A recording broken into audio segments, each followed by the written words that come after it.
Vendredi 20 mai 2022, 5e numéro, il y a posto pour la Canal Presse, batata ba mama badeko, na sibino mbote, bipa ibiso, bozuli bako ya kuranda biso toza en direct depuis Kinshasa, capitale, il y a République démocratique du Congo, en direct sur Facebook, sur YouTube, sur TNT et sur Analogie. C'est parti pour le meilleur championnat du monde. Il y a Mokola Lelo, Soki Borosepela na yango, Bopesa merci, na Gaïta Kakuji, na Serge Makoso, na Joël Pembele, Pati Sumbu, na Gimputu, le grand maestro, le sélectionneur français et Didier Deschamps. Une émission interactive. Vous participez, naba un message, na numéro Oyekozala, Oyezobi Makala Mingite, naba etano na nasa, ba etano na bino ike, bo koma, ba message, me kofi ngate, koma message, pour na participer na émission. Merci. Tofungoli Santiago Barnabé, on a Camp Nou. Amis téléspectateurs, c'est donc parti pour le meilleur championnat du monde. Negetolobaka mouillon le maillot, mais évitons de confondre vitesse et précipitation. Mbote na batunyo sur bazota la biso depuis Dubaï et pas les fils Peto Diankenda na pesio mbote na poudre de chasse. Patron ya tout théâtral. Sans souci mon kid Mobimba ou les kaka na antenne A na pesio mbote. Sans oublier honorable Junior Lembalemba zola na sikoyo atinenga message. Honorable Junior Lembalemba na pesio mbote mingi les leaders ya changu na pesio mbote. Deux sujets de codominer émission ya lelo, ça défraie la chronique. Mouzitou, Fayoulou, Boyeba que les conflits et Zokoba Sekokoba, est-ce que le loto que la dislocation il y a à Lamouka et Monanito, plateforme politique wana appartient désormais au passé. Forum, il y a Grand Katanga, un forum tribalo-politique pour comploter contre le régime en place. Tentative de réponse na émission à l'élo. Trop solo la ngona banani, trop solo la ngona ba joueur o boye bi bango malamu o ba mesana ko beta na Santiago Bernabéu na Camp Nou na sana plaisir ko yamba lelo vendredi 20 mai Bazem Pembe. Le changement c'est maintenant. AFDC est allié à son ambition na plateau ndeko Bazem Pembe mbote pe boye imala. Merci beaucoup ndeko Zulu. Merci Naba Congolais nyonso baza disposé pour na kolanda biso na tongo lelo et merci pe Naba ndeko bazali en face na ngai. Merci Bazem Pembe, c'est bien dit. Alors Adrien, il y a SID parti cher, il y a Martin Fayilo azana biso ndeko Adrien mbote pe boye imalamu. Mbote ndeko Zulu, mbote na ba co-débatteur, mbote na ba Congolais nyonso ba kolanda biso esikezo mibango. On a profité na mekona bino ndeko Zulu pour na ko rappeler que 10 militants à SID condamnés arbitrairement Tilelo Bazan à prison en Makala, simplement parce que Metaki critique contre l'état de siège.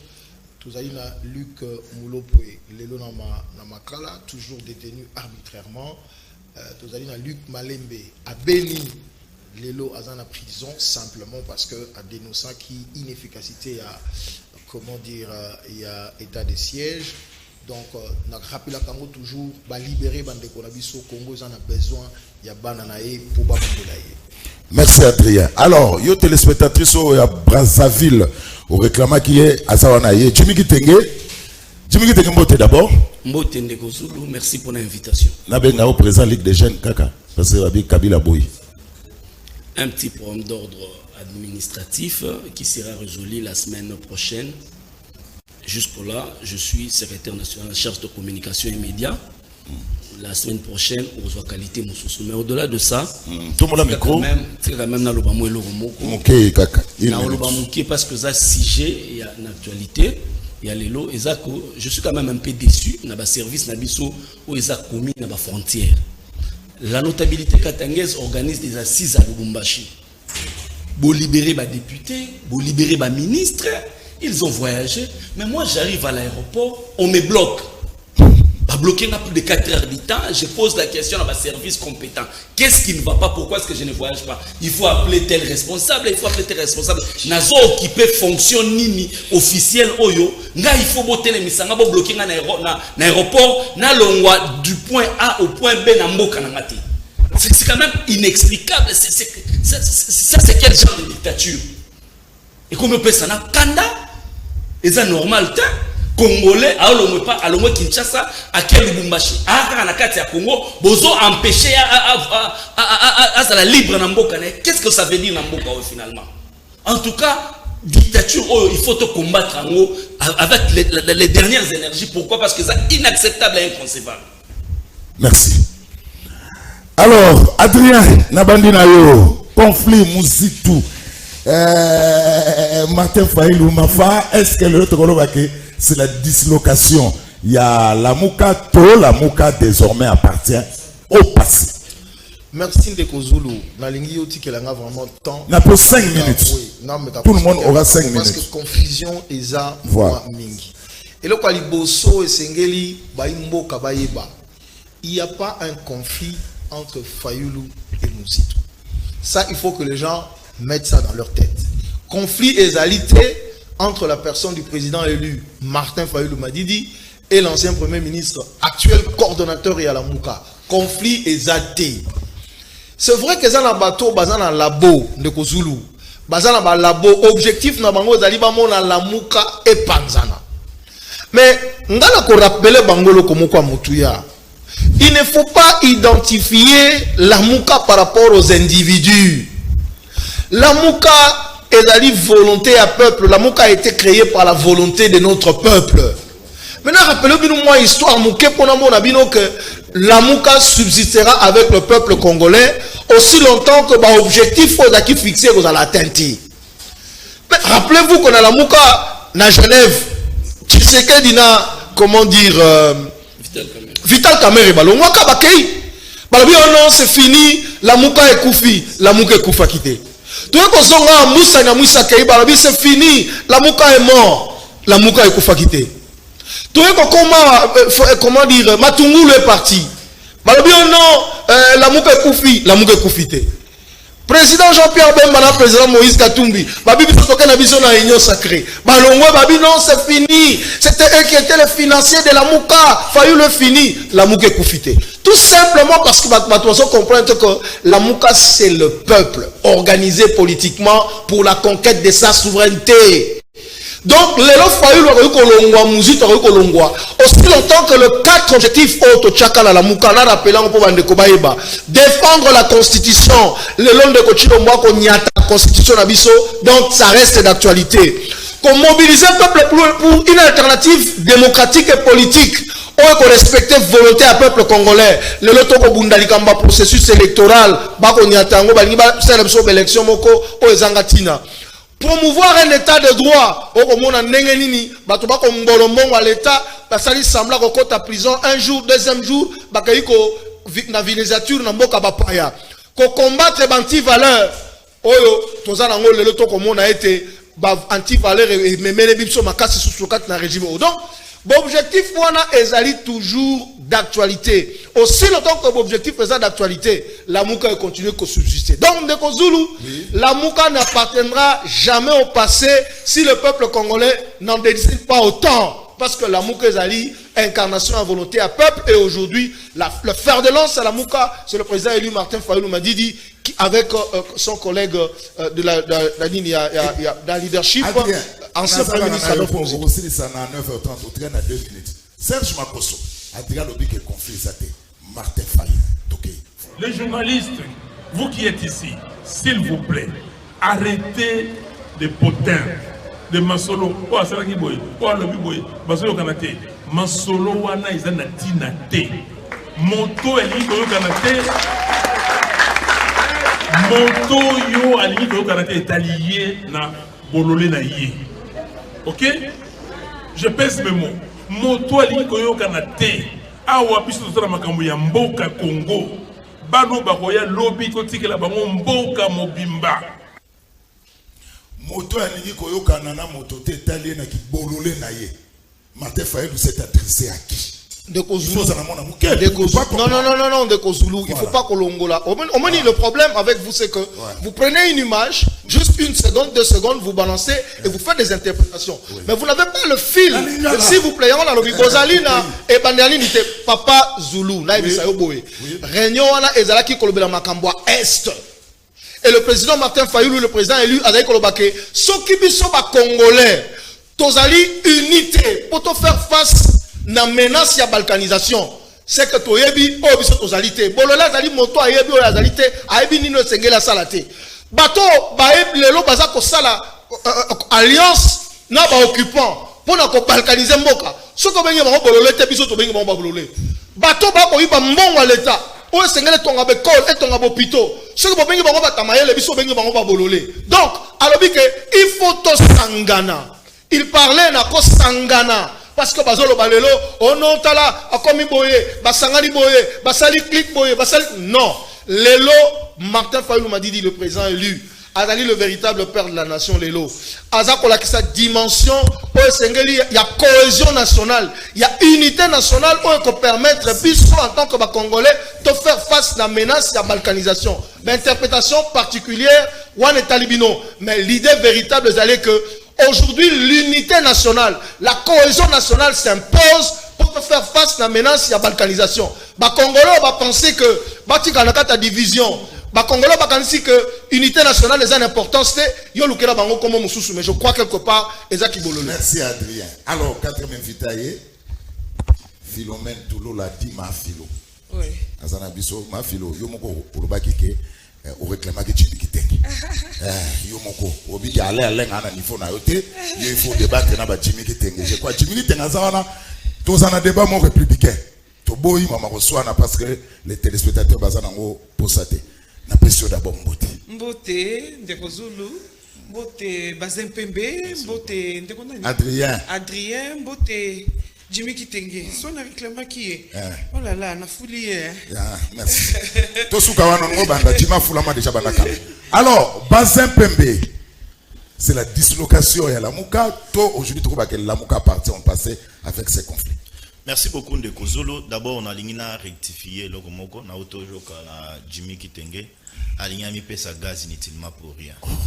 Nani a koki ko empêcher Jimmy ninga aboy. Moko tuna aéroport Anjili pe ba yebiete. Chadar yazo voyager, Fayulu azo voyager, Kabila azo voyager, Katumbi azo voyager. Ba leader o bako sa la face à l'extérieur en Mboka et pas Félix. Bazo voyager pas empêcher ka Jimmy a voyager tazo linga mpesa gaz na tongwa inutilement pour rien ala ki sabiso billet avion o ya komi na aéroport Anjili ba boyer à voyager service ni ne boyer à voyager ça c'est désacraliser ba service na biso inutilement pour rien. Sois sérieux quand même, sois sérieux. Yo d'abord avant Obima il faut essayer aux autorisations à Moussala na yo non, tu dois avoir un ordre de mission pour Obima parce que tu es astreint na ba ordre à Moussala. Avant il faut un ordre de mission pour na baye bozo bima pour na Moussala nini sozo kende pour na question ya famille ou na Moussala bayebi mais étant politique pour no bima nana ko empêcher l'aéroport Anjili. Donc là tu dois retenir na boyo côté na pas considération pour ce parce que dans la tina tende ko Zulu Ndeko Zulu oyebi o ezo komela lamuka lelo biso to monaki yango déjà il y a un problème sérieux entre Muzito na Ndeko Martin Fayulu. Problème est bandi wapi Ndeko Adrien Salinga passe ninge ozo koka koyebisa peuple vérité te. Muzito tant que président Félix a eu pouvoir Martin Fayulu Muzito balobi no bazo sala o ezali lamuka o ya bango atikale ka bobele mibale président Félix les a attendu la main baboyi Ndeko Zulu balobi to tambola biso mibale. Il est arrivé un moment Ndeko Muzito na Ndeko Fayulu bakomaki neti mutu soki akwei na kati ya mai nyonso tu ekoleka liboso na ye sengela akanga yango parce que ekoki ko sauver ye vie. Fayulu Muzito ils ont approché Lisanga Bonganga alors que Lisanga zalaki un danger permanent pour na bango. Lisanga Bonganga n'a jamais eu une vision réelle ya ba institution. Lisanga a netimbisi alandaka place mai et ali pona aiba comment kochola bien. Ils ont commis erreur moko grave ba approcher Lisanga Bonganga ye alors que Lisanga azaki porte malheur pour na bango. Tango Lisanga aye pa na bango basangani ba komi misatu. Lisanga akomaki neti commissionnaire na bango. Ya koyebisa bango ngai na ye botika ngai je vais chercher certains partenaires. O na koya na bango na ndako. Lisanga a commencé les démarches. Ake et pas Bandeko PPRD azui kitis. Ya Bandeko PPRD entre autres Emmanuel Ramazan Shadari. Ayebisi ye maintenant là nous n'allons pas nous prononcer. Mais on nyonso tout boko sala comme activité to ko appuyer bino. avec un mot d'ordre bapesa ba Jimmy beaucoup attaquer Fayulu te na télévision beaucoup attaquer Muzito te na télévision tozo mona makambo ndenge zo tambola toko créer alliance bisona bango c'est place quoi que na bango ebandaki Fayulu et Muzito balingai ko se réserver te lisanga les a persuadés bango balobité toko salier boyete yo disok na yo tango kozana déclaration etali yo avec banu na yo Shadari abanda ko appuyer yo mais Fayulu na Muzito batikali kaka wana te baye ko créer eloko na bango na basango tango ba créer eloko na bango na basango c'était pour flouer l'opinion nationale et internationale et précisément peuple congolais balobi ceux qui to s'adhérer na Kabila d'un coup boye et kozala répondre à biso parce que Kabila azali na mbeba ebele pas peuple congolais. Qu'est-ce qu'il faut faire? Il faut tokota na Kabila na nzela ya ba église congolais ala nanga bien tokota na Kabila to travailler na Kabila na nzela ya ba église. Ils sont allés voir basango ba approcher bango balobi oui toza d'accord mais na bande ko FCC ceux qui to sangani na bango diku boye peuple akomona mabe parce que Kabila il n'est pas avalé dans l'opinion bo sangisa biso na ba manifestation et bandi ba créer eloko ba bengi bloc patriotique. Ils ont signé ba communiqué Fayulu, Muzito, Disok, PFCC, bango nyonso tout ba signé ba communiqué pour ba wanda ko évoluer ensemble. Ba sali manif ya liboso et capoté. Ya mi balé capoté, tina ba sitine na bango na devant seni et capoté. Mais qu'est-ce qu'il fallait faire? Il fallait qu'on ait une stratégie moussous. Pour ensemble. Cette fois-ci, toujours avec l'église catholique. Avec le commissionnaire na bango, Yalisa. Yasayo. Yasayo. Yalisa, da on a bien Yalisa. Lisanga bonganga. Sayo. Yalisa. Lisa lisi. Yalisa lisa lisi. Ndeko Zulu. Tango ay bengi bango ba yokani. Mais qu'est-ce qu'il y a entre Martin Fayulu et Muzito? Il y a un problème sérieux. Pour preuve, vous avez suivi la vidéo à Mayengele. Communication à Mayengele, à Salaki à mon côté. Batindaki. Pourquoi? Fayulu a dit à Muzito. Non, Muzito a dit à Fayulu. Oui, tous autres ensemble. Mais ce qu'on dit ensemble, nous avons un candidat, nous avons un candidat, pour faire ensemble, nous avons un programme, nous avons un programme. Fayulu nenga ibake kino côté à chiffre à Okoka Muzito te. Et je profite ici dans le micro pour féliciter Muzito pour la honnêteté politique, honnêteté scientifique. Il y a qu'on reconnaître la performance, il y a gouvernement. On peut avoir la politique, mais la science domine en tout. Muzito a fait preuve. Il y a qui premier ministre, il y a éloquence exceptionnelle en matière économique. Coup de chapeau naïe. Ndeko Zulu, Muzito a appelé Fayulu. Tofana na mesa yo yakana programme ngana na programme. Fayulu a refusé. Fayulu a boy catégoriquement. C'est là où le problème a commencé et problème tina mitan yo ezali. Deuxième problème. Muzito et Fayulu ba leader ya ba kwemoko. Ba koyo kanate ndeko nangai ndeko Zulu na ba kongole ba kolanda biso. Parce que en République démocratique du Congo, leadership ya moto ancrage ezalaka d'abord na contre na bango. Fayulu a moto abandonné. Loin de moi l'idée des tribales, je ne l'ai jamais été et je ne le serai plus. Muzito moto abandonné. Bakoyo kanate. Parce que bakozala na guerre sur terrain. Bakoyo kanate bakozala na guerre sur terrain. Et ni ne kaboli bango lisu ndeko Zulu. Na auto solana ndeko Adrien Libanda wa ibisinga non. Wana biloko ba parlementaire debout. Non, c'est ça la réalité. L'argent est sorti $500,000. Lisanga bongangande akendaki kozwa yango. On a causé la manifestation au Bazalaki Nango avec Mandekwa. Quand c'est Milapro. D'abord, Shadari n'a pas rappelé Nabatou. Que Shadari ce n'est pas un modèle. Shadari pour tout le monde a été belé. C'est une mission de Gozolo. Tant on l'a rayé, il y a Lisa Lissina qui est au Bendala. Tant qu'on a un anzela à 450,000 naïe. Bon, et na FCC. Lisanga que nous pas nani.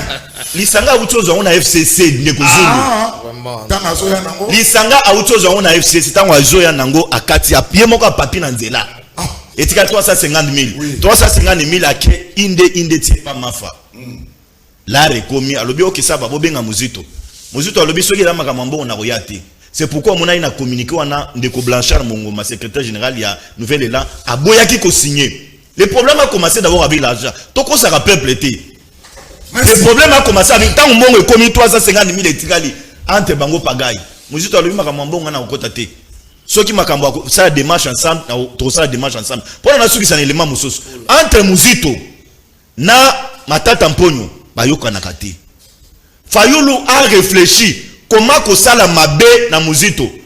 Approchons Matata Mponyo parce que entre Muzito na Matata guerre ezalaka terrible. Pour na Fayulu ça la Muzito passe na motema. Ala qui s'est ngana yo tokabwani Matata yakana. C'est ça la réalité. Merci. Merci beaucoup Ndeko Zulu pona maloba. Évidemment avant la côte la question la muka tika quand même na recadrer bazin moi mbangu. Mukolo moko to se retrouver na plateau moko boye ya Ndeko na yo Trésor Kalafai. Oui. To banda koloba makambo ya Minerval na révérend Kim. Dans son immaturité politique, dans son illettrisme politique. Les messieurs n'avaient aucun élément. Akamata bando contester liboso ya plateau pendant que moi j'avais des éléments des parents. Il y a révérend Kim Lelo Toluba. Ils sont partis en 2 ans. De Minerval, il y a Bana, il y a école maternelle de $780 à 1300 à 1320 $. Il y a Bana primaire. Ils sont partis aujourd'hui, il y a révérend Kim, de $1000 à 1580 $. Donc, les lois, Maramnabanda Koluba, ils allaient à solo. Lui, quand il n'a pas d'éléments, il brille par son illettrisme politique. Il faut qu'elle marque cet illettrisme, ce n'est pas bien. Deuxièmement, c'est moi qui dis que dans l'aéroport, est-ce que vous avez exposé que bien dans ma moto à Wate? Pourquoi on a un billet na somba qui pour la Lubumbashi, na l'accent aéroport? C'est encore de l'immaturité politique. Yamisa Ndeko Zulu. Il dit que yosa agent, il faut ordre de mission. Non. Oui. Quand tu ne connais pas, il faut. Non. À un moment donné, quand tu ne connais pas, tu t'étais. Il y a aussi la suspension du contrat d'un agent. Et alors, on a congé.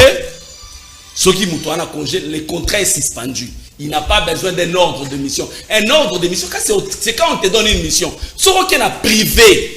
Aux autres qui ont privé, tu n'as pas besoin d'un ordre de mission. Seulement l'autorisation de sortir quand tu sors à l'extérieur du pays. Donc, en matière à Mickey, tant on a des difficultés, il faut le barango. Maintenant, il y a une question. Ndeko Zulu, personnellement, je n'ai jamais considéré Mouzito comme étant un opposant. Même sous Kabila, Mouzito c'était un aigri. Balongo lié la primature. Au bénéficiaire de la primature, na ndenge toyebi disait na longwe batie yo. Maintenant balongo lié na primature.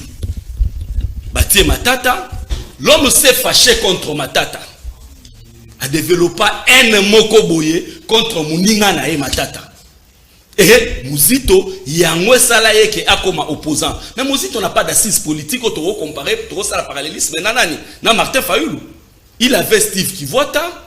Lui et Blanchard Mongomba. Steve va comme plus na IGF. Batikala na parti yena na Blanchard Mongomba. Lelo, la force du beau-fils a parlé. L'homme commence à prendre la tangente et ça normal. Mais si kazo kendi, aïbango sort na et ça scellé. Parce que ce qui quelqu'un comme Vital Kamerhe, Mouzito ne va rien donner à ce régime de malédiction plus que ce que Vital Kamerhe a donné. Mais Vital Kamerhe a été humilié. Devant moi, devant Banana, devant famille, même la justice pour tribaliser. Deuxièmement, Nani Mouzito ne peut pas donner plus que Kabound. L'enfant maison qui a subi une expédition punitive Nanda Kunae, dont le nom dit de cette expédition, Batouba Garda. Le lot Kabound jeté comme du papier toilette. Mouzito n'a pas servi ce régime de malédiction plus que François Béat. L'homme a tout fait. La réflexion au sens du terme. François bien humilié à l'année, babimisa photo à Mabé, la prison Makala. Mouzito n'a pas servi ce régime de malédiction plus que Kalouba. Kalouba qui a craché sur la science. Il a inventé des termes qui n'existent pas dans le code pénal congolais. Soi-disant, Nani, détournement intellectuel. Tony Moba contredisait, existera. Kalouba moutapé ça, bango, arrête. Il y a coup qu'on ne peut pas créer majorité dans bango sur fond de corruption.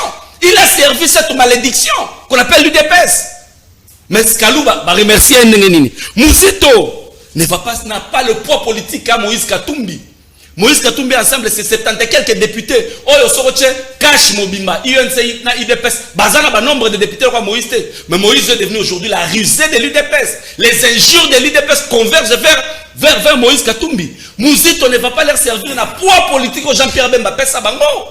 Jean-Pierre Bemba Pessa Bango, caution, poids politique. Mais tu as suivi ici la Béatrice Hôtel. Ndege Baloba, Kabunda Loba, Jean-Pierre Baena Moïse, na Kati Bango Maloba.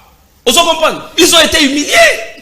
Donc Mouzito sort naïe. Et si Kakei est scellé. Malheureusement, c'est là la silisa. Malheureusement pour lui, Naoki Bazar Lodiabi, ancrage à Mouzito, ça le rappelle, sur le plan géopolitique, dans le sens que Bazar point mot a failli. Mais là où il est en train de partir, Mosso est là-bas. Le PP ne va pas laisser la place à Mouzito. Parce que Mosso, c'est l'homme au sale boulot du régime.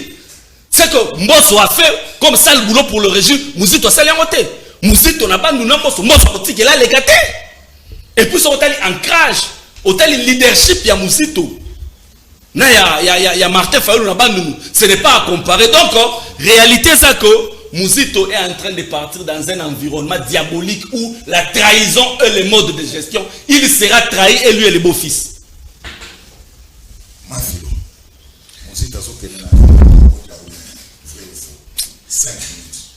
D'abord, dans un mal en point pour nous le Makambo, oh là là. C'est l'actualité de journaliste. Et ça passe mingi pour nous parce que le peuple congolais, Naïf Sarabango, Philo ne dit que la vérité. Chantal Moboni Azab. Chantal Moboni Azab. Aya Koyeb Sabiso, le mariage incestueux. Peuple, le monde est beau sekaye, beau seke penza.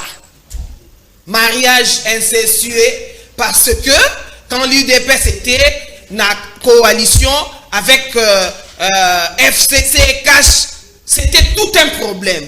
Donc il ne faudrait pas qu'il y ait un plateau pour que maîtriser. Au moins, il faut que le leader na yo azaye kokosa yo. Lenga na lobaki que biso au moins toza alibala na biso au vu et au su de tout le monde. Et le jour où nous allons proclamer que Toboyi et Gozala na misu ya batunyonso. Na yebisaka peuple na lobi ke baliaka cc bakenda kingaka ti cc. Lelo ebimi kolelete. Donc nous avons écouté l'on pisika na côté la té. C'est parce que ba rejoindre sikoyo obsoyo o bandor benga ke mariage incestueux et comme ina kana bango. Alors le quoi bitumbe côté li bango Satan côté la bango ba bunda pe baza makasi ya kolonga. Mais moi je m'inscris na o ezali actualité ndengo lobby mutu lokola décidé Martin Fayoulou mutu lokola Mouzito n'a salué encore honnêteté politique ya Mouzito. Au moins il a reconnu que il y a quand même des performances qui se font. Il n'est pas comme Fayoulou. Et baye bayango bao bazo fungola maboko pona ko yambaye. Les jours il oya ko senga bino eloko azoluka. Boko mona ke boko kabwana lisusu. Yango to lo baké. Il faut to comme la politique ezali que tangu muninga azo réussir, faut parfois kobeta maboko. On ne voit pas du tout du noir. Place au toko mona rouge. Jimmy Tengo yaka na plateau pour ngoloba n'importe quoi envers moi. Venez, tu vois que je venais de le réclamer. C'est pour dire que dans matière professionnelle, on reste professionnel. C'est-à-dire, tout ça, la mousse politique, oyo, il y a pas qui était. Tout comme on élection en France, avec Marine Le Pen, Macron. Macron. Tant que élection est si vraiment, na CP là qui na Marine Le Pen, alors on ne blague pas avec la profession, bien l'institution président de la République. Il a félicité son challenger, a félicité Macron, et puis Azopé qui s'habillait à Koki Kofinga jamais, Oyo Babengi Kombo, président de la République. C'est une leçon pour nous, non? Oyo Martin a été kala kosala te na vine mobimba. Et il est en train de passer le temps. Il y a qu'à préparer l'élection. Croyant que il va avoir quelque chose dans FCC. Ils n'auront rien. Bozo Senga, dialogue extra-parlementaire. Par quelle magie? Donc tu sais qu'il y a Zoba Nabino, à moi Namuke Nabino, moi si Nabino, Oboko Lobanaye, Père Lobby, oui et amen à Vandi. Est-ce que l'autre rôle que la Mouka appartient au passé? Avec ses conflits. Fabriqué de toutes pièces. Les politiciens qui n'ont pas de pieds sur terre. Nous assistons aujourd'hui à des politiciens qui n'ont pas de base. Marine Le Pen depuis Naïe. Concept Naïe, communication partout. Idéologie, c'est toujours le français au français. Azouate, la France au français. A échoué la France aux Français. C'est ça l'honnêteté. Elle échoue, elle sait qu'un jour, elle va toujours réussir. Mais elle n'abandonne pas son combat. Mais oh ya biso to mona lobiawa si tout lisanga bongaga bandeko. En tout cas, il faut yeko la kosala marche pour li boumwe kita. Au moins nyenga vande na sewana na tambusi yango partout. Voilà le genre de politicien que nous avons. Soit il est avec vous le matin, le soir, il est chez la Mouka. Demain, il sera chez FCC. Demain, il sera à l'UDPS. Il faut prendre une position une fois pour toutes.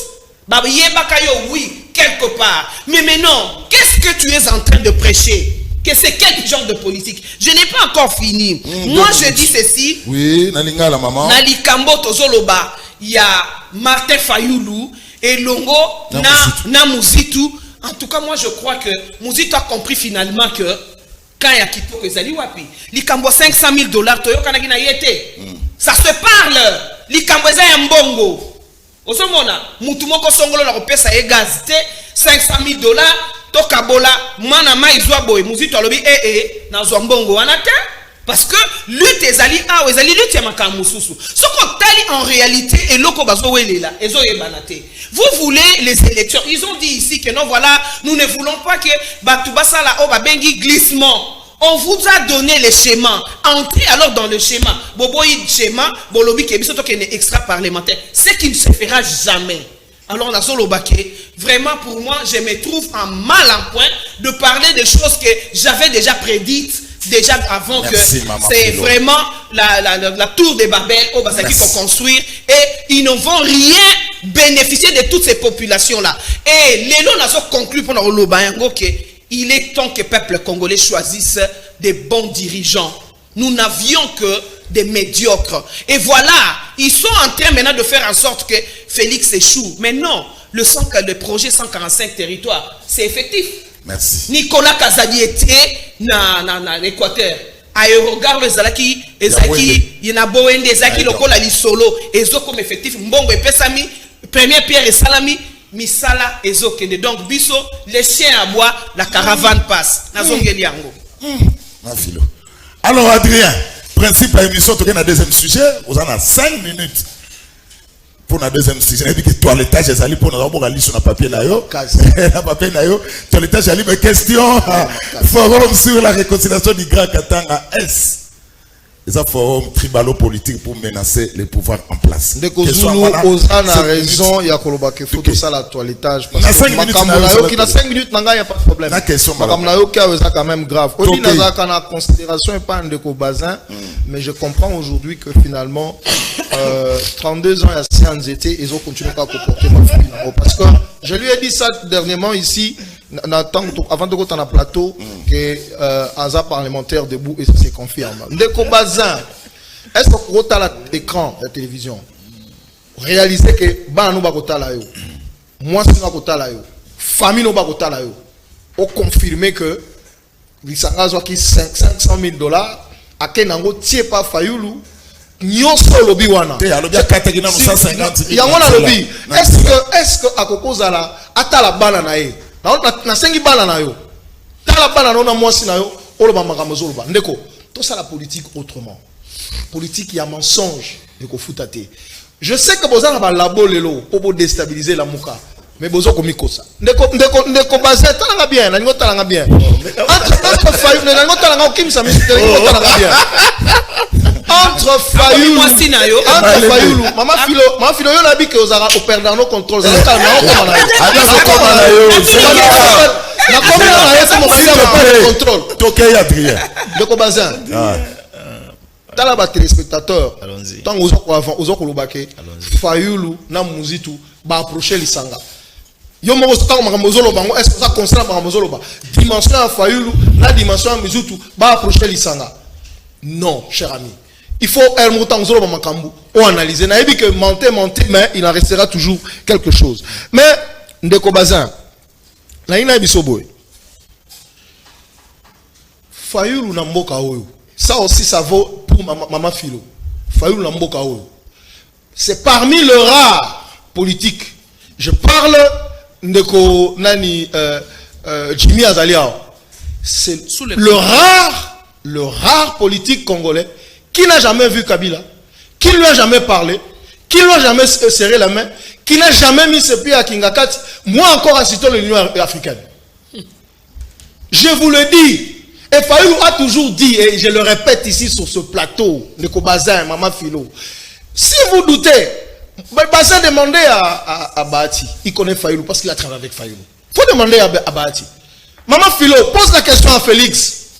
Il a travaillé avec Fayulu, ils connaissent Fayulu. Donc, quand vous avez besoin d'un plateau, vous ne connaissez pas la personne, référez-vous à Bahati, référez-vous à Félix Tshisekedi, ils vous diront qui est Fayulu. Maman Philo, c'est pas pour rien qu'il a appelé soldat du peuple. Ok? Donc, il n'a jamais vu Kabila. Fayulu n'a pas besoin de Lisanga pour avoir une alliance quelconque avec qui que ce soit. Non. Et puis, quand Fayulu avait l'argent, on ne sait pas là où ils étaient. Vous croyez que tous les Congolais ont un prix? Mais Fayulu vous a déjà dit que lui n'a pas un prix. Oui, bien ou bien. Alors, tout ce que vous faites aujourd'hui, c'est le cas d'Ocha. C'est le cas d'Ocha. Les mensonges pour salir. Mais je confirme l'Ibosso à peuple congolais. Il n'y a pas un conflit entre Mouzitou et Fayulu. Il n'y a pas un problème d'argent. Ce qui est au Cameroun, Mouzitou a aussi maman. C'est du mensonge. Du mensonge et pire mensonge. Et puis, Maman Philo, il faut savoir quand même une différence entre coalition politique, regroupement politique, na spontané. Quand on a Bill na Kabila. C'était connu, vous avez eu un accord à Bossali Mamnone Bossalaki. Et Félix Tshisekedi qui a déclaré, partenaire, tout ça. Le secrétaire général Nabino a dit que Simba Kabila a un problème, tout le monde le sait. Est-ce que yo kapenda maman fini opera ngo talangai? Osomoni coalition Fayulu azanango na Kabila. Faut qu'à personne comme maman.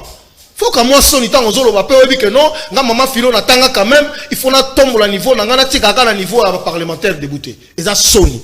Et puis maman Philo na zo rappeler Yasuka. Ndeko Zulu. Bande kwa IDPS bazaba Zulu, pardon. Bande kwa IDPS bazaba amnésie. On m'a dit document dans un feuille de route, il y a UDPS produit le 14 février 2015 à Bruxelles. Feuille de route oyo sokotangi yango na kati bande kwa IDPS balobi kaka contexte tozanango contestation à ba résultat ba l'élection il y a 2011 consensus du colère à processus électoral et baza ko senga ba discussion en dehors il y a institution pour acteurs principaux ba lever consensus pourtant exactement la kotangela yo fait na éviter ce qui Jimmy l'interne de Gobazin a yebi yango to ma philo a yebi yango. Feuille de route, il y a UDPS. Dans le même contexte, quand on va dire extra parlementaire, mais extra parlementaire, feuille de route, il y a UDPS. Ils sont allés même loin pour dire que le juge de la Cour constitutionnelle devait être choisi de manière consensuelle. Le document est signé par Etienne Tshisekedi de Amoulumba. Ils sont même allés plus loin pour dire que les 12 membres du bureau de la CENI devaient être il fallait que exclusivement dans la société civile. Des politiciens il y a CENI yangonate. On a que quelque part, bandeko batika combat à malam, bakei esika bakenda et aujourd'hui c'est Lamouka, c'est Martin Fayulu qui continue ce combat là. Donc ndeko Zulu na ko qui ça vraiment dans le babo et question na kokuna. Ndeko Bazin na maman Philo Boyoka Soni. Qu'est-ce que Kabila peut donner à Fayulu aujourd'hui qu'il ne pouvait pas lui donner hier? Qu'est-ce que Kabila peut donner à Fayulu aujourd'hui qu'il ne pouvait pas lui donner hier? Nous sommes dans le combat avec notre peuple pour continuer le combat. Donc, Ndeko Zulu, ma solo zo mona Ndeko Bazin, azako betaona, eza ma solo o ba fabriquer na mutuna bango, ba tie ba chiffres comme d'habitude. Bango baza spécialiste ba solo, hein, soké na parlement debout na bango. Yama ma solo bazo beta et azui ma solo parlement debout avec comme mango. Mais la réalité c'est quoi? La réalité c'est que biso toza ko bundalelo elongo na muzitu, Fayulu na muzitu ensemble dans la muka pour ce processus électoral. Merci. Grand Katanga, un forum tribalo-politique. Grand Katanga, Ndeko Zulu. Je n'ai pas suffisamment d'éléments. Mais ce qui va tout yokana pour Namboka, ndé malam. Mais ce qui va tout yokana pour l'intérêt partisan, pour l'intérêt privé, ndé mabé. Parce que tout le monde a yokani moussous oyo. Félix Sakamere va traverser Batika Biso, Bakepa Kabila, pour passer la deal, Nassima peuple, Baso ba peuple. Donc, le président élu Martin Fayulu m'a dit Oazali le véritable père de la nation. Cohésion nationale ezala, unité nationale ezala, parce que Mbok est menacé la balkanisation. Ce qui va te solo pour l'intérêt à peuple, pour l'intérêt à Mboka, pour la combattre la Mboka na biso. Bravo. Mais ce qui est pour l'intérêt partisan, l'intérêt stratégique, pour remettre en cause souveraineté en Mboka na biso, pour remettre en cause stabilité en Mboka na biso, wana tolobi to éviter. Mais oh osale makuna Ndeko Zulu na ebini Ndeko sale matin moi na sala commentaire exact. Est-ce qu'il y a un problème au Grand Katanga Potoloba forum sur la réconciliation? Pas un PMB. 5 minutes n'a pas ça dans toilettage mais gérer ba minute na. Merci beaucoup Ndeko Zulu. Moi ngana na fair play. J'ai toujours très élégant parce que makamona lobaka nazaka sur na o nazoloba. Na lingina renvoyer Ndeko Jimmy Kitenge. À ça la différence entre la mise en disponibilité, la suspension et accord du travail. Tu dois faire la différence entre ces deux éléments-là.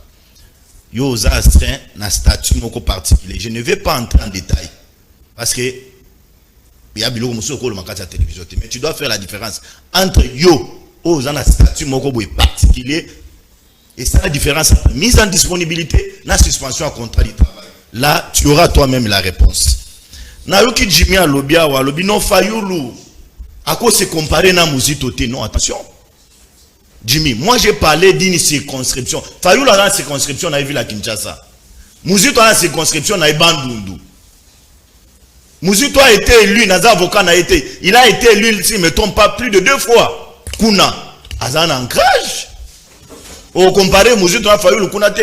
Muzito a eu le baki nani Kiyaka. Fayulu a eu le baki Yakate. Muzito a le baki Yakate très bien. Mais Fayulu a eu le baki Yakate. Donc il y a Zakuna net diaspora. Au comparé na Muzito te. L'état où le bamboso. Mboso a le baki Yaka bien. Mboso a leader. Yakuna ayebani. Mboso d'abord a dérouté Fayulu awa na Kanluka. Fayulu a zo kamate na Kanluka à cause de Mboso. Oibe le wana te.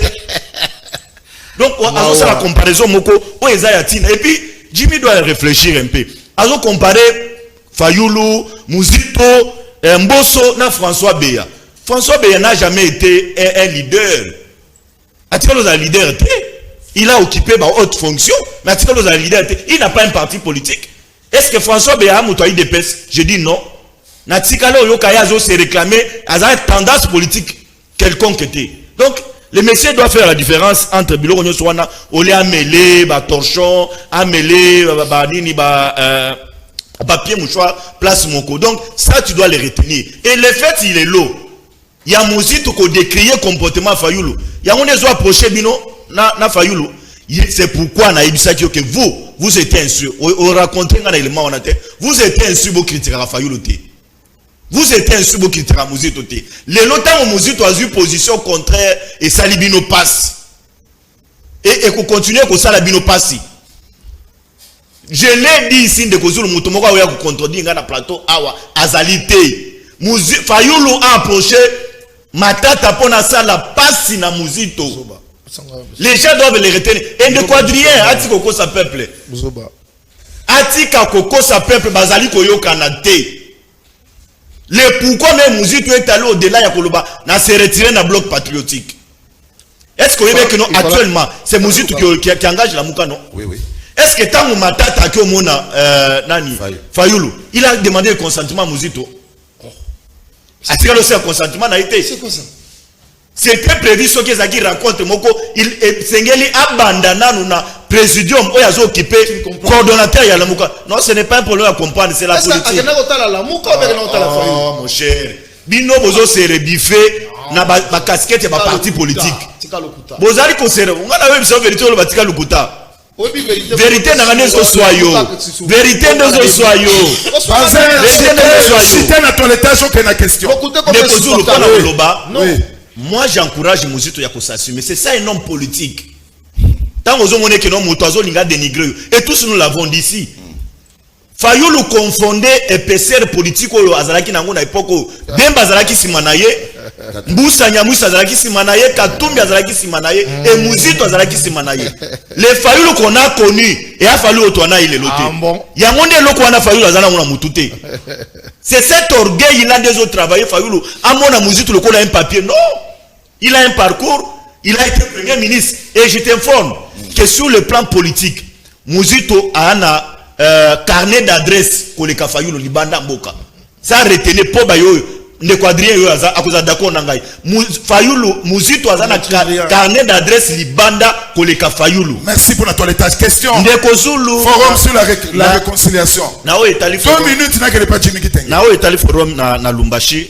Nazo yebisamba Congolais boy. Initiateur, demandeur ya eloko wana ezali Moïse Katumbi Chapwe.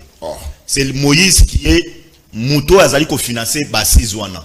Moïse azana approche moko facile et pas Fulgence Mouteba. Moïse nde azali derrière cette histoire là. Kabila bazali ko contraindre nde ye aya. Kabila azali d'accord na eloko wana te ndeko Zulu. Kabila azali na eloko wana te. Et puis il y a un problème. Moi je connais bien les contraintes, mais c'est un beau frère à moi. Na dit bien côté on a très bien. Entre les Katangé ba individu, problème égalité. Le problème au Katanga, c'est un problème communautaire. Je prends un cas, Moïse Azali Moubemba. Ba Bembe Bele ba originaire ya Katanga, ba animaka Moïse ki a Moubemba te. Parce que ba mona Moïse Azali Moubemba moko proche ya Zambie. Ça c'est une réalité du mago. Soit contredit c'est par un langage communicationnel, mais il est conscient makamna oloba. Joseph Kabila Kabange tina lelo ebele ya bakatangé précisément balubakati bazaka d'accord que no Kabila ya mulubakati te pour preuve Kibu waku mwanza tina liwana ye i contester Kabila qui a moi ndeko na bisoté. C'est ça le problème. Moïse a instruit na Fulgence Mouteba et que Esengeli ba traiter cas ya découpage territorial. Moïse n'a jamais été d'accord na eloko ya découpage territorial. Izaba ilema mokonga na zuit na interne place ba osala ba forum. Pourquoi? Parce que Moïse a monné que non bandeko ya Lualaba Moïse a soutenu cette histoire ya découpage territorial. Moïse a soutenu ça. Kabila a soutenu ça. Moïse a tikalo za d'accord te. Il a instruit na Fulgence c'est que sengeli to lobele loko wana na kati wana yangonde ekosale ke no ba yokana te. Et j'informe na peuple que Kabila tango ya Kabila a exigé na bango aibisi bango akoya na nini place Basis ezalité et sengeli ba clôturer yango na hypnose ezali en face ya gouvernorat et le immeuble ya Mama Olive. Voilà, je connais. Ne plat Kabila a exigé que no kuna akoya te. Il faut ba clôturer na hypnose na akoya tango azoya ba congolais bo kangelo na oyebisa bino ba kopesa na kambote na Moïse. L'isolé est à la terre. Bakoya mana l'isolé aux alaté. Parce que Joseph Kabila, jusqu'à la preuve du compte, il n'est pas d'accord de ce qui est en train de se faire. Kabila considère Moïse, jusqu'à la preuve du compte, comme un traître. Parce que Kabila a tout donné à Moïse. Kabila a fait confiance à Moïse. Et Kabila avait espoir à Moïse. Mais il n'a pas compris pourquoi Moïse, à la dernière minute, il a traité, il a trahi. Et Kabila l'a qualifié de Judas. Même Moïse, la RFI l'a qualifié de Judas. La personne est le Mamousoun de 30 secondes. Kiaboula. Azana fief na ye o nani likasi bato akiabula bazo mone que non Moïse ndazali à la base ya ko désacraliser ba action oyo kiabula les lois opposées na ville à Lumbashi. Muyambo a qualifié Moïse Katumbi Chapwe ndeko bo excusez ngai a qualifié de ngulube Jimmy azada ko nanga yo comprendre le na oloba ba ko yokana te. Et moi j'attire l'attention de l'église catholique. Église catholique est risqué ezala une église où ils allaient comme division, sécession. Parce Parce que razo rappelé le komoko. Bande qu'on a biso à Lumbashi. Bango ba mimona kaneti no Lumbashi, c'est Lumbashi les fournir Congo Mobimba. Et l'histoire de la sécession n'a jamais quitté la tête de mes frères de Lumbashi. Tango bakutani kuna, ils sont en train de murmurer entre bango. Est-ce que nous-mêmes Tokokyo gérer Congo te et loko asuka Moïse a bengisi ba sizo pona zo avale ya batunyo surtout pona bima candidat unique ya ville à Lumbashi. Retenez makamanga na yebisa yo. Merci.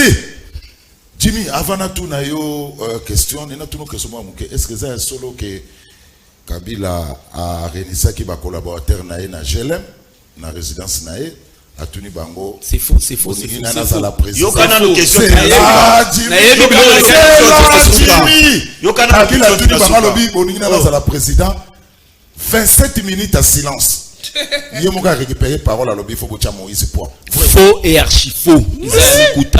Il y a biloko les canaux réseaux sociaux mingi na parlement des bois Merci. Alors Kabila ne viendra pas. La question principale. Voilà. Les forums tribalo politique. Ok. C'est ça la première question. Il y a Liboso avant qu'il y ait un forum, laissez-moi balayer les terrains. 5 minutes. Il y a Liboso. Na rozongi la ngote bazin. Sogi Moutouazan a congé, les contrats est suspendu. Tu parles à un syndicaliste. J'en connais beaucoup dans la matière. On a congé. Moutouazan a congé. Prenons ton exemple à toi. Yono Zaki a empêché l'aéroport à dire.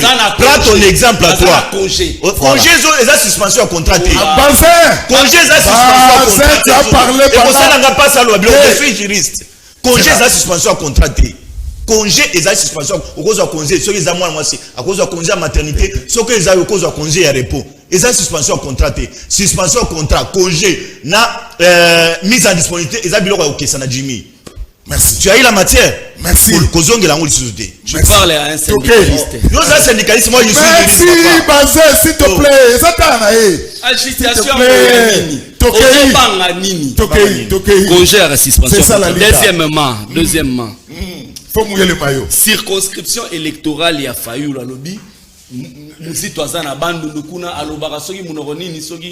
Yaka Fayulu a outrepassé la circonscription électorale du Bandundu. Sa circonscription électorale aujourd'hui, c'est le Congo.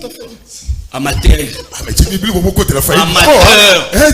Amateur. Quand on ne connaît pas, on ne vient pas avec cet amateur.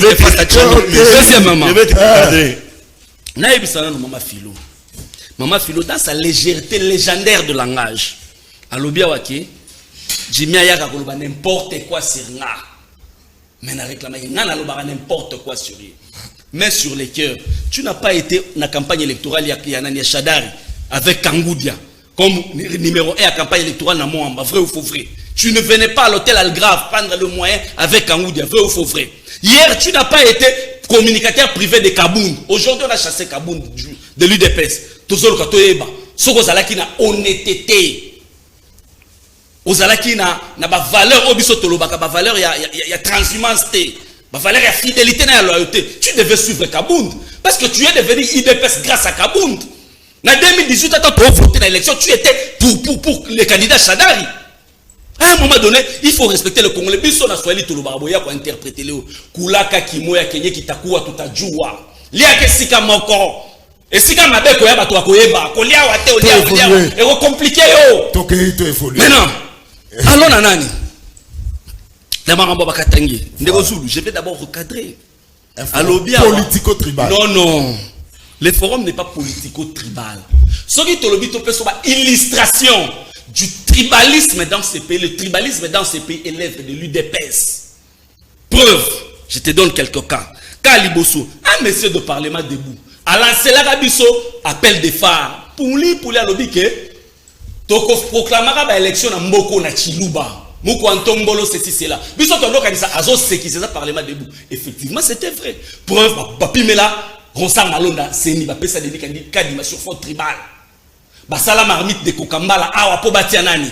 Kalouba, président cour constitutionnel, demain humilié sur fond tribal. Vous comprenez? Deuxièmement, mise en place de la présidence Norlobelango, ça c'est du tribalisme. Le tribalisme c'est encore quoi? C'est la justice de la République. Quand une dame comme Denise Mukendi insulte population à Kivu, ba maman la ba viola bino. Et kaye awa azo ya maman ba officiel. La question du Kivu, c'est une question sensible. Yo va interpeller. Non, parce que c'est du tribalisme. Si on est un pasteur, na Mbujima en plein stade, à hauteur, tout Kassaïen, celui qui ne va pas voter, Félix Tshisekedi est maudit. Ça, c'est du tribalisme. Quand Ngoï Moulounda parle, Ngoï Moulounda dans la prison. Pire encore, les sommets du tribalisme, Machi Amoumenou, ça ne devait venir. Egokyo Yatapa na yo pas basé, pas Maman Philo, pas Ndekwadrien, mais pas au plus haut sommet de l'État. Machi Amoumenou. Ça, c'est du tribalisme au vrai sens du terme. Donc, ne dites pas que Bakatangé soit ça tribalisme. Mais on a organisé un forum, il y a Bakatangé Kassaïen. Mais certaines populations de la République démocratique du Congo, pourquoi Bakatangé n'a pas Kassaïen? Et certains Katangé ont même dit que pourquoi ne pas organiser ce forum au Kasaï? Pourquoi l'organiser à Lubumbashi? On a ce tribalisme. Et ce tribalisme, les Katangé ont droit. Yakoyokana. Les Katangé ont droit de parler. Pourquoi? Parce que nous avons connu énormément de problèmes. Oyo, et Est-ce que c'est un forum pour la réconciliation de personnes? Non, non. Non, Joseph Kabila. Non, non. Non, non. Koloba Moïse, na Joseph Kabila, bazo se réconcilier. Non. C'est un forum entre tous les Katangé dans sa diversité. Et na yo ke lo moselinga pasi na mutu. Baza lobby, Kabila lobby, Moïse aza très. Kabila oyo kana Moïse te pour Moïse a traité. Bahati ana n'est pas Kabila. Ah, Bahati soki Moïse a traité. S'il vous plaît. Ndegozulu, soki Moïse a traité. Bahati azanani. Soki Moïse a traité. Bahati ana. Tant que l'on comprend légèreté au tsolo balobi awake non, Kabila a tout donné à Moïse. Kabila a tout donné à Moïse, Moïse a trahi. Maintenant, qu'en est-il de l'UDPS? Oyo Kabouya Loba, Kabila Talia Pesi, apesa ki nini? Et nasuka bo trahira qui était? Kabila Talia apesa ki bino nini? Boye bisabiso oh Kabila apesa ki bino. Na o apesa ki Moïse. Ya wapi apesa ki Koleta. Au salut mission le nasuka bo trahir Kabila toté. Donc des forums forum de fils et filles du Katanga bazo yoka bazo sur l'avenir du grand Katanga, et les Katanga appartiennent à la République du Congo. Conséquence, c'est l'avenir du Congo. Au-delà de ça, je te rappelle qu'il y a eu un forum en son temps, je crois 2012-2013, il y a Kivu Kabila m'a organisé un mot parce qu'il y avait un résurgence, il y a question de sécurité de Kivu. Il a mis autour d'une table les fils et filles du Kivu parce que bateau bakota na groupes armés réellement ça la population, il y a Kivu. Donc c'est ça la réflexion, monsieur. Merci Tini. Maman Philo, 5 minutes 30. Un forum tribalo-politique. Merci, je veux. Nakoya na Bakatangé. 5 minutes 30, na toilettage, na bandi na toilettage, et pas Adrien. Oui, Yewana. Na lobby boye, na zota la déco ministre Patrick Mouyaya. Il faut assainir milliers à la communication. Tozo ça 5 ans na une fascique. Tozo que même 6 ans pour apprendre comment parler. Tout, il faut assainir ces milieux. Je me retrouve devant les gens qui ne connaissent pas les ABC du langage communicationnel. Voilà pourquoi, c'est la confusion quand on parle du Parlement debout. Je te dis, monsieur Adrien, il faut apprendre. L'IFASIC n'est pas loin. Si tu minimises aujourd'hui les parlementaires debout, toi et Jimmy, vous avez la honte et puis journaliste. C'est une approche que tu ne peux jamais négliger. Parlementaire debout, vous avez été grand et vous serez toujours grand. Parce que vous avez utilisé cette approche communicationnelle que beaucoup ne connaissent pas. La communication publique. Au moins de ça, là-bas, on passe. Parlement debout. Et baby et quoi ça Mobutu. Parlement debout et quoi ça Tshisekedi. Parlement debout et Vandisi.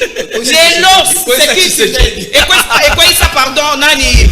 Non. C'est un lapsus. Kabila. Je suis journaliste. Lapsus c'est permis. Faut pas déranger l'émission du lapsus c'est permis. Et quoi ça Kabili. Vous allez comprendre. Donc le Parlement debout, vous ne pouvez pas vous jouer de ça. Les lots tozali une alternance au sommet de l'État. Sans Kokwei Samakila, sans Kosopamakila et peuple congolais, UDPS, le père Alobaki, c'est grâce justement à cette communication, à cette approche de communication que vous ne pouvez jamais kokoka. Donc il faut jamais se jouer. Dès aujourd'hui, apprenez à aller à l'IFACI pour aller apprendre la science de la communication. Et bah ça vient approche il y a communication. Ça c'est un secret beaucoup kangote. Et ça le col qui beaucoup kokaba parlementaire débouté. Bino bobomisa nani Rossi Mukendi. Bobomisa ba kapangala. Biso boboma bino na nini? To longola bino na nini? Car le parlement debout. Et kozale kotika la kabisika ndenge zali. Alors nalina lobaboye na approche wana nalina l'axaque. Quand on ne maîtrise pas la communication, on vient, tout le monde est devenu communicateur. Jimmy, c'est un architecte, a commis la communication. Voilà pourquoi il confond la fonction du journalisme à l'engagement politique. Voilà. Et tu vas demander celui qui t'informe sur Madame Philo que ce que tu as toujours répété est comme une habitude. Jimmy Kitenge, tu n'as rien à donner à la population à part gronder et ouvrir les yeux. On peut s'appeler l'autre, hein? On a cité. Ne crois pas que quand on dit que Jimmy Kitenge, c'est parce que on te... Moi, à ta place, j'aurais voulu Moutuloko Langarime, Moutuloko la Lokaka. En tout cas, on a évité peut-être pour ça le tempérament qu'on a Chadari, hein? Hyperkit, boyena boy, intimidation. Né au Kansara peut-être aux grands. Tu n'es nul, monsieur. Ok. Nazo kende na lobby. Toilettage. Non, non. Azali champion. Yako koloba na baza batu pamba. Voilà. Yango nazo bane ko réclamer qui est. Yango na lobby non. Moi je ne peux pas. Je peux pas. Je montre ce que tu es. Alors, na lobby boy. Na wana kutu e bank sangate ba biloko pamba pamba répétant chaque jour. Alors les chiens aboient, la caravane passe toujours. Nali Kambwetali, forum ya Grand Katanga. Monsieur Soriano, n'appelle la véritable combo nao. Soriano, tu n'es pas congolais. Moïse Katumbi, rentre chez vous. Tu es de père italien, de mère zambienne. Donc tout ce que tu fais, ezali kaka et talio. Donc toki pakayote. Biso tolo ba kambo ba congolais. Alors ce qui forum, hein de kozulu.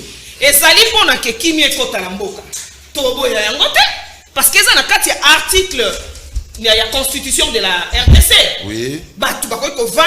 Tout ce qui peut donner la paix, je crois que, en tout cas, Patrick Mouyaya, Azan a leçon pour parce que tout ce qui peut apporter la paix, pourquoi? Mais sinon, on a dit que article 1, il y a constitution où il que la République démocratique du Congo, c'est un pays souverain. Emblème nango et yebani. Drapeau nango et yebani, hymne national nango et yebani. Bon ça la forum n'a pas de problème exact. Mais yeba yango mukolokotia emblème na yo, mukolokotia drapeau na yo, mukoloko yemba hymne national na yo. Déplace au monde que donc voilà pays oyo et ça la capé na ba gouvernant nango. Donc voilà na ina lobake et ça les nango ka musangaité. Ba yokana parce que likambo zana tout le temps ezalité. Oui bien noté. Cuivre ça kuna na katanga. Katougaza mal emploi lelo oyo azomona ndenge ni na okota il faut aluka de tous les moyens parce que c'est un commerçant. Moi je l'ai toujours considéré comme un commerçant. Mais baza lobi raisa royate. Nande na sa kuna te oya makambo na okota ngote. Makambo ngai na koloba makambo IDPS. Au moins ngai na koloba makambo IDPS. Donc va respecter UDPS parce que zali parti oyo et kokota makambo to tala bamba bongisa. Eza problème te. Biso to lingi kimia. Ce qui est donc est-ce que pesa kimia na mboka. Tozali. Merci. Donc Soriano na makambo na yo na batu na yo. Merci. Alors ce qui peut boningi kimia faut botika pe chima voyager librement à l'aéroport anchi. Merci. Alors je ne connais pas le Tétani les aboutissants. Nana Lobiete Joseph Kabila akoyate na le côté.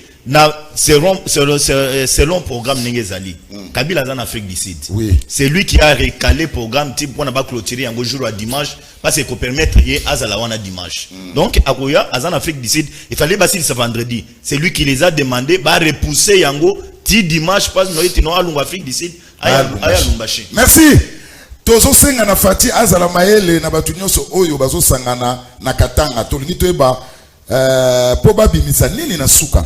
Boyebisa Jimmy agent nyonso ya l'état soki contrat na ezali suspendu akopesa ba document na ye na ba agent to lettre ya congé pour abima. Nani azali réellement kopesa financement na forum o ya Katanga il faut fati afungola miso. Baza lobby que c'est Moïse. Oui, c'est Moïse qui est le financier. Ça n'engage que vous. Et ça passe pour la IDPS, même drapeau, ils ont parlé du peuple et Pasuka. Et ça passe. Ah, bon, ce drapeau, ça passe, ça pour la IDPS. Il y a dit ça, union sacrée, 0 trou, et aussi batté, et bongo, 145 territoires, et aussi ma nengenini. Tout ça dit, n'a posé un numéro en déco bassin. Après émission, on peut dire que ça au numéro à base parce que tu repères ça en direct. Et ça va bien, tu repères ça numéro invité en direct. Tu lis tout et basuki kabunda zali kaka na union sacrée tout na mama philo. 2 secondes. En tout cas, je salue monsieur. C'est 2 secondes kaka. Kabunda zaka na union sacrée. Non, il s'est abandonné qui a fait une démission jusque là, non, on a pris position. Merci. Donc peut-être vous avez toujours un problème de la présidente, ça fait problème. Merci. Merci. Na pleura 2 secondes. Toka moi lelo mama philo andimi musitu lokola andimi aya union sacrée to sepeli. Musitu aya union sacrée. Musitu aya union sacrée. Ma philo to tanga message s'il te plaît. Musitu aya union sacrée. Lelo oyo mutu na mutu azoluka intérêt na ye musitu alingi bakomisa ye ministre epa ya Fachi. Fayulu akeina Kabila pona dialogue ye pe azwa poste. Lamuka tokanisa ke zali pona peuple nzoka ezalaki pona bango muzitu na Fayulu eza pasi. Mukoloni ba politicien ba kosala pona peuple nyonso oyo tozomona même na lamuka ezali kaka pona ba intérêt na bango. Biso peuple tondimi Fayulu na Kabila basanga na pomboka ekende liboso. Yebisa mama Philo, Le Pen n'a jamais félicité Macron. Il n'y a aucune image sur ça. Samuel Kouloufa depuis Paris. Na Paris. Mama Philo, aérogare wana pona ba avion nini kitakuna. Oyoki teke bitume bibi na njili parce que ba vol annulé par manque à kérosène. Ah ma Philo, Joël Ramazani depuis Belgique. Batu ya lamuka na pepe des slogan na bino kaka ram. Beaucoup sambwa. Tozana fatiti na 2028. Bolinga te deo grâce ngai Guilhem Paku nazana posa ya débat ngana Jimmy po alobaka trop na lingina silisa ye carrière po atika TV mbala moko tunaye tunda kasende aza wapi. On ne peut pas nous intimider. Mais est-ce que comment nani Guilhem Paku voilà alobi aso ninga siso carrière Guilhem Paku ndeko zulu tulela biso mama Philo soki jamais Kabun aza wapi pe akoma wapi. Freddy Mbanza jamais Kabun azana kicha sana kingabwa azali autaki pota mama comme c'est que je sache azana kingabwa. Alors Joël Pembele après c'est mot de la père Emmanuel Didier Mongondo comme prêtre exorciste sanctuaire cette phénomène et monsieur Sili 30 secondes pour la conclusion pas un Pembe. Deko zulu na uto lokali kambo ya 30 secondes ne déborde pas ya Boende. Oui. Alingi sina féliciter très sincèrement excellence et aménagement à territoire. Gilwandomboyo. Voilà. En tout cas, ezali na piste moko ya 1400 mètres ya monde zo na Boende mbongo epesama ki déjà en totalité. Et pour ne pas matérialiser, yango basila ko kitana ministre ya finance Nicolas Kazadi qui je salue aussi pour le travail bien fait. Donc bande ko bakoki s'attendre déjà na musala kitoko o ezali ko sali makuna. J'ai vu stade naie presque déjà pempa neuf et c'est déjà coup de chapeau na siège assemblée provinciale déjà fonctionne. Assemblée provinciale. En tout cas, il est parmi aussi les ministres au Lelo Bapesi aménagement et territoire. Sans Senango. Donc, coup de chapeau naïe. Merci, Bazé Pembe. Adrien, 30 secondes, on conclut l'émission. 30 secondes, toilettage en bango. Oui, 30 secondes. Aujourd'hui, Fayulu, c'est circonscription électorale des Congo parce que c'est lui qui a été élu avec plus de 62%. Même quand on parle de Mouzitu élu, il est mort d'ailleurs à l'Obango. Fayulu a tombé là, le Boko n'a quitté, la Bible voté, c'est pour ça qu'il a été élu. Matata Apoussani, tu peux vérifier ça si tu n'as pas Matata Fayulu a approché Matata. Non, aujourd'hui, tout le monde veut approcher Fayulu parce que tout le monde a compris que c'est lui qui incarne le combat du peuple congolais. Donc, Bakoye Belé, bon, épaisseur, on dit épaisseur politique, il y a Nani. Ndeko Bazen, Sengaye, Azo image à Bwende Atala, Azui Alisala Atali, Azui Ambandaka Atali, et puis à tout, pourquoi est-ce que le président Naïf Fachi a annulé qui voyage dans Mbandaka? Il faut voir. Carnet d'adresse, là, c'est rapidement. Parce que c'est le moins sous quand on besoin très important. Carnet d'adresse, il y a président Martin Fayulu. Mais après, avant publication, il y a l'élection, Martin Fayulu m'a dit qu'il a été félicité par beaucoup de chefs d'État africains et même à l'extérieur, avant que va publier une d'abord. Il faut y aller. Et puis, il a été à l'international avant tous ces gens-là que vous parlez là. La réconciliation, ce n'est pas faux. Réconciliation, il y a malam c'est entre le peuple et les politiques. Merci. Parce que le peuple veut récupérer sa souveraineté, il veut que bateau yakopuna lobby et bateau. Merci Adrien. Mafilo, 30 secondes, conclusion. Merci Midi, en tout cas félicitations parce que tout le monde qui est ça les autres ça se retrouve, il fait comment effectif. Dans le bac, il y a le gouverneur Jean-Denis Lobila, ça l'attention parce que vraiment ville ezali ya kobeba na ye apona elongi ya congolais nyonso na tiempe susu na projet qui les jeunes bobo ça na route zola na te ya bana manueka so to bota makuna to bana mboka to bota bana manueka na des places sur zali to on a besoin ya nzela wana kuna na kimbwala baza na besoin bo tiempe banzela ne bo bandi ko sala wana ko sala biso malamu. En tout cas, on a félicité Yo de Kozul pour l'émission parce que lobby n'a pas de c'est que lobby n'a pas de partout dans les États-Unis. J'ai salué nos collègues qui ont combattant mon aîné, monsieur Descartes Mouepou, ami personnel à Fadji.